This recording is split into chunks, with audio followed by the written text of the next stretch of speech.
여야 의원들의 뜨거운 정치 토론 여의도 펀치 시간입니다. 더불어민주당의 김영배 의원, 국민의힘 박수영 의원 두 분 나오셨습니다. 안녕하세요. 안녕하세요. 두 분과 오늘 첫 번째 얘기 나눠볼 주제어 무엇인지 보고 오겠습니다. 예, 쇄신입니다. 여야 모두 4.7 재보궐선거 이후에 새로운 당을 체제 정비하기 위한 발걸음이 분주합니다. 일단 리더십 교체에 대한 부분들, 국민의힘 같은 경우는 국민의당과의 합당 문제도 있고요.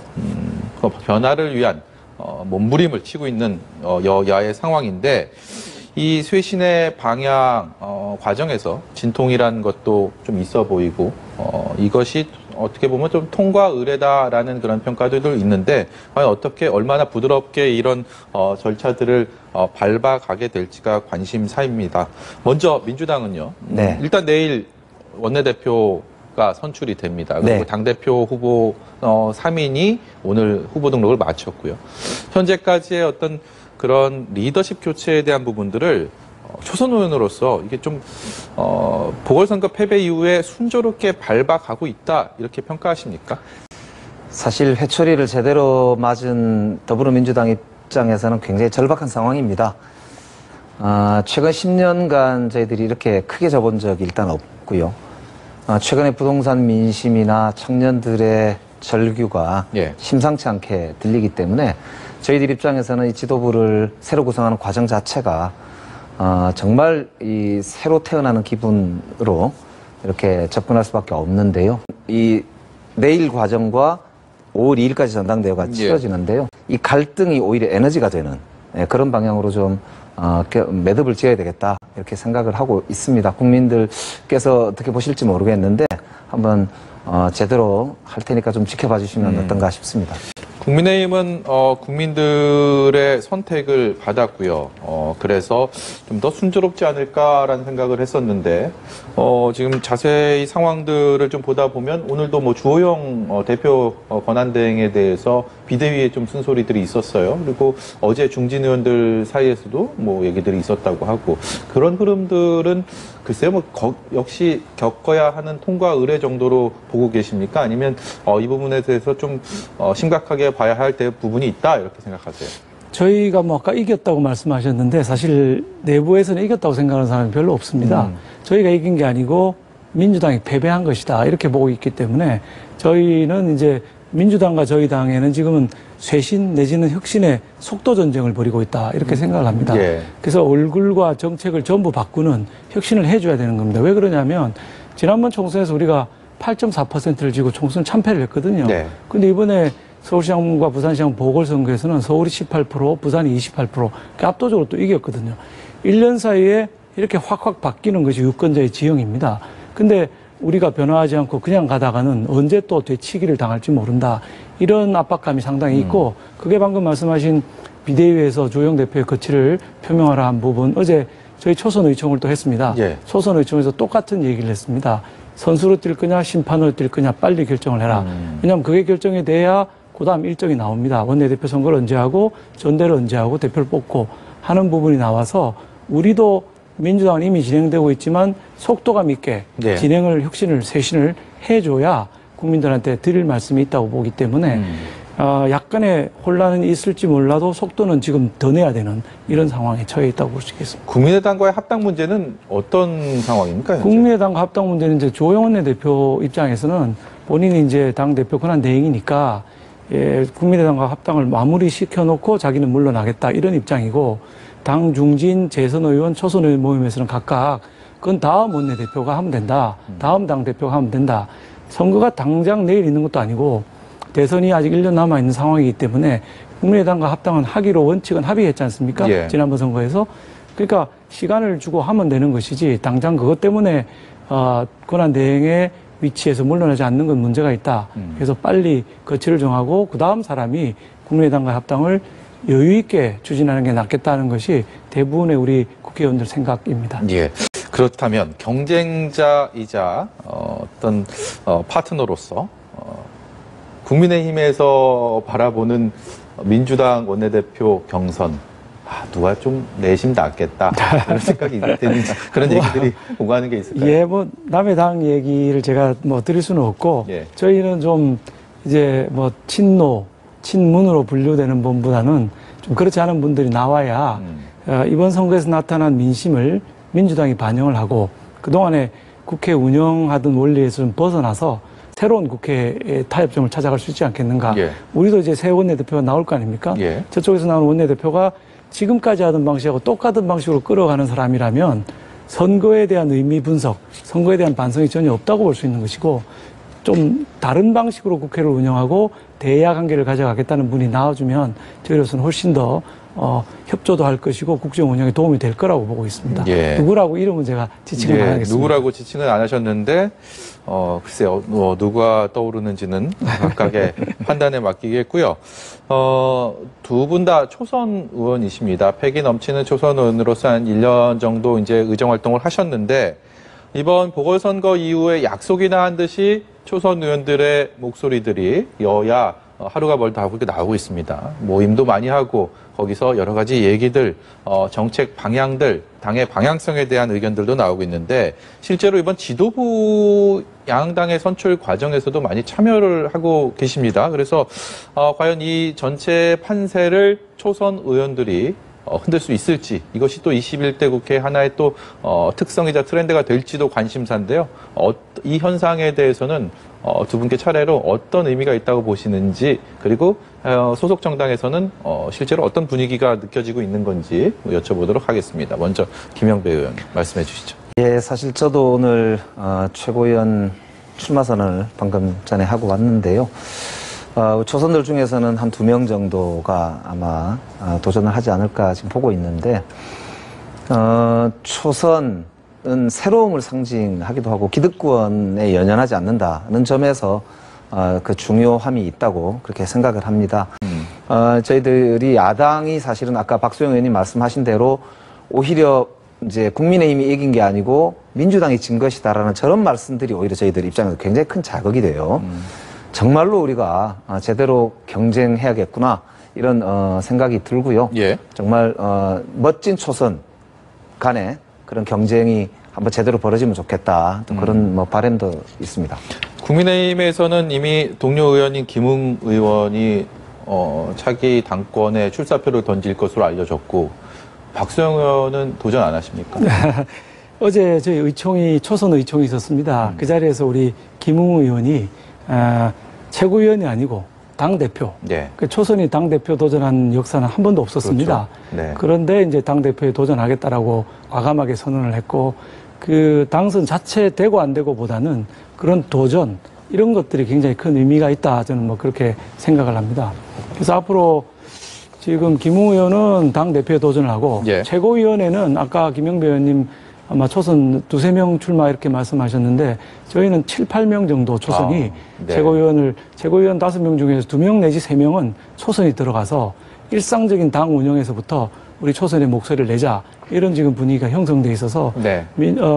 민주당보다는 더 많은 의원들이 최고위원에 도전할 걸로 이렇게 예측을 하고 있습니다. 네. 지금 정치권에서는 상임위원회 위원장을 다시 배분하자라는 목소리가 야당 쪽에서 나오고 있고요. 거기에 대해서 민주당 쪽 여당에서는 좀 분위기가 이런저런 분위기들이 형성되어 있습니다. 윤호중 후보 같은 경우는 재협상 없다라고 못을 박았고 박완주 후보 같은 경우는 법사위만 원장만 제외하고는 논의가 가능하다. 그런데 국민의힘에서는 법사위원장을 꼭 포함시켜야 된다. 이것이 어떻게 보면 1년 전에 원구성 협상 과정에서의 겪었던 여야의 말들, 분위기, 갈등이랑 크게 다르지 않습니다. 어떤 결말을 또 맺게 될지도 관심이 가는데 먼저 박수영 의원께 여쭤보겠습니다. 이 원구성 재협상 어떻게 왜 그런 결말이 나야 된다고 보십니까? 저는 이게 이 민주당이 이번에 패배한 원인이 국회를 독주시켰다는 거, 입법 독재 비슷하게 모든 상임위원장을 장악을 하고 법을 뭐 급하게 통과시켰거든요. 소위 뭐 기업 규제 3법, 그다음에 부동산 3법, 그다음에 뭐 중대재해기업처벌법 등 우리가 반대하는 많은 법들이 순식간에 예. 달치기로 통과가 됐거든요. 그 결과가 민주당의 패배로 나타났기 때문에 민주당이 진심으로 그 반성을 하고 성찰을 하는 것이라면 국회도 예전의 방식으로 상임위를 나누어서 협치의 방식으로 가야 옳다고 보기 때문에 그 요구를 하게 되는 것이고요. 저는 이게 단순히 요구해서 뭐 받아들여지고 안 받아들이고를 떠나서 이번에 협의를 새로운 지도부가 나오면 협의를 해서 저는 국회법을 개정해야 된다고 생각합니다. 국회법에 명확한 규정이 없습니다. 네.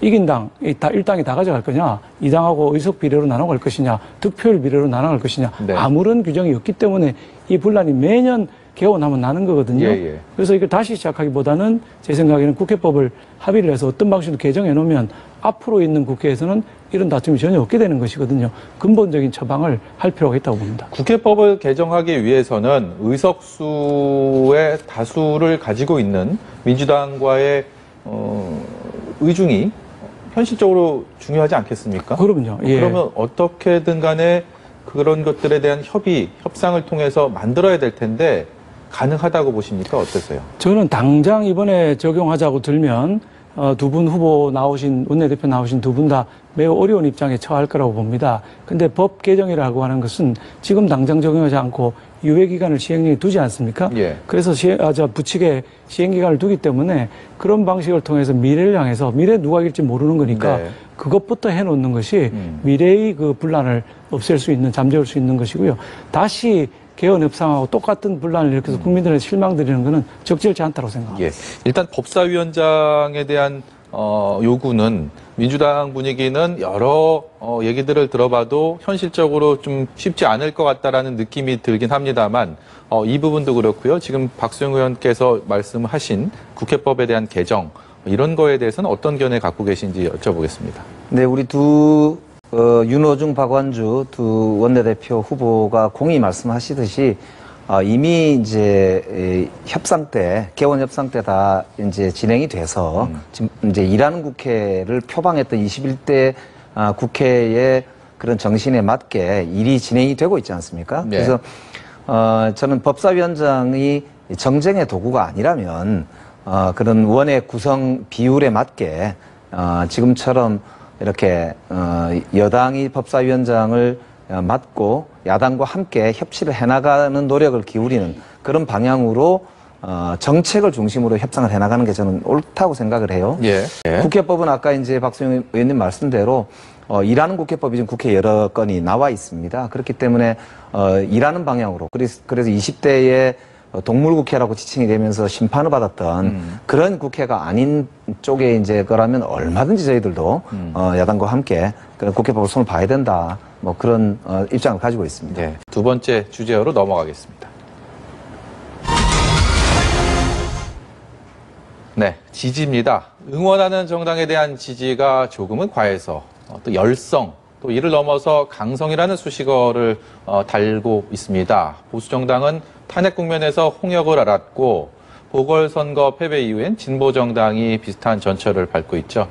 넘치고 과함은 보는 기준에 따라 다를 수 있기 때문에 조심스럽게 두 번째 주제요. 지지에 대한 얘기 나눠보도록 하겠습니다. 민주당은 당심, 네. 민심, 이것이 괴리가 있느냐 없느냐에 대한 진통이 여전히 이어지고 있습니다.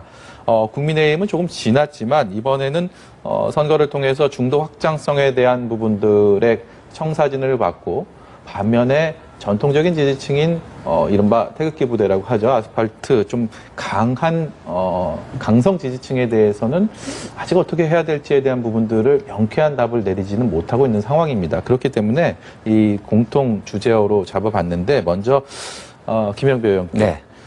민심과 당심 그리고 강성 그 사이에 강성 지지층의 목소리 그리고 흔들리는 뭐 민주당의 분위기 어떻게 보고 계십니까?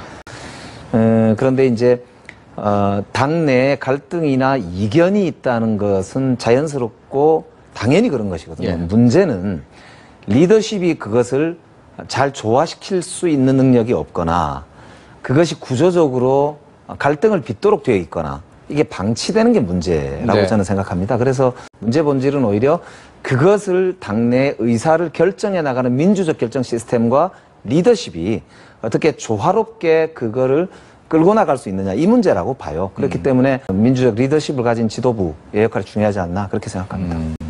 어느 한쪽에 무게를 두기보다는 애둘러서 마음을 표명하셨고요. 국민의힘은 지금 홍준표 의원 같은 경우도 내가 있던 집으로 돌아가고 싶다 이런 얘기들을 하고 있어요. 그런데 이제 비단 저희 홍준표 의원이 딱 그렇다는 게 아니고 과거 이제 탄핵 국면에서 한 차례 아픔을 겪었기 때문에 또 이번 보궐선거를 통해서 또 다른 또 뭐 교훈이 있었다라고 볼 수도 있기 때문에 앞으로 어떻게 할지가 더 궁금합니다. 특히 대선 국면에서 어떻게 논의가 되고 저는 뭐 있습니까? 당심 민심 물어보셨는데 당심이 고정돼 있는 게 아니라고 생각을 해요. 이번 선거를 치르면서 저희가 이제 봤던 게 2030 세대, 그다음에 중도, 샤이 진보 이런 분들이 저희 당을 또 지지하러 나와서 이긴 거거든요. 예. 그 많은 당원들이 이제 당심이 알고 있습니다. 예. 이런 방식으로 해야 중도로 진양하고 2030을 지향해야 이기지 과거에 우리 전통적인 지지 세력만 가지고는 선거에 이길 수 없다는 걸 깨달았기 때문에 당심도 상당히 변화가 있어서 지금은 당심과 민심의 차이가 별로 없다. 그래서 당심을 극단적인 주장하는 사람 목소리에만 귀 기울이지 말고 전체적으로 기울이면 그게 곧 민심이고 그게 2030 중도 그다음에 샤이 진보를 지향하는 중도 지향의 정당으로 가는 것이 당원들의 마음이고 민심이다 이렇게 보고 있습니다. 예. 알겠습니다. 이제 새로운 리더십을 양당이 맡게 되고 또 정치권은 더 뜨거울 것이고요. 두 분의 활동들도 의정 활동들도 아주 관심 있게 애정 있는 시선으로 지켜봐 주시기를 부탁드리면서 오늘 말씀 여기까지 듣도록 하겠습니다. 지금까지 민주당의 김영배 의원, 국민의힘 박수영 의원이었습니다. 고맙습니다. 고맙습니다. 감사합니다.